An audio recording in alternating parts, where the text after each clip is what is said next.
It's humbling too, because I know you're a musician as well. You Yeah, expressed to me you played bass. What else? Kind of talk to me a little bit about what you I play, do. and then yeah. I consider bass my primary instrument. I always have. My dad put a bass in my hands when I was in fifth grade. Oh man, One of the greatest things that's ever happened to me in my life. He was actually my elementary school band director. Okay, what? Whoa, so whoa, whoa! both of my parents,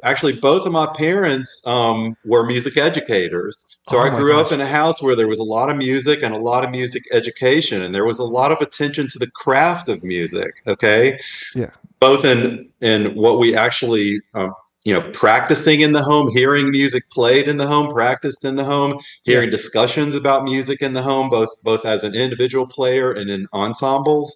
So I grew up with this notion of the dedication to the craft that you need yeah, to really produce good music. So yeah. that's a big credit to my parents. But yeah, my dad put a bass in my hands in fifth grade. So that's the music. That's the instrument that I really fell in love with. That's awesome. Now as a writer, I play a little bit of keyboard. I play a little bit of guitar. I don't perform on those, but I certainly use those melodically to write frequently. But what I play on is bass. But you mentioned something earlier. As a producer, people keep saying, "Oh, Jeff, pick up your bass and play on your songs." And I don't even play on my own songs usually. Wow. I want to be as strong as I can as a producer. I want to be there to answer the questions that the other musicians are asking me. I want to be there with the engineer talking about where we need to go next in the Yeah, process or what we need to redo or any subtleties that need to be addressed on the yeah, day of in the studio.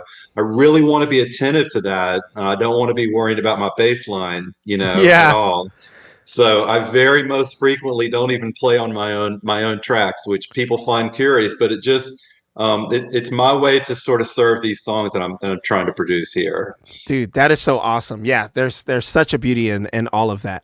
So that's cool. That's really cool. I'll share a little bit about my entry into music. Absolutely. I started in of course I did the whole band thing, but I grew up playing drums, but my grandfather was owned a record shop in Oklahoma City and was into so many genres of music, but was really Oh into yeah. like a lot of jazz and R&B. Like that's what I grew up on.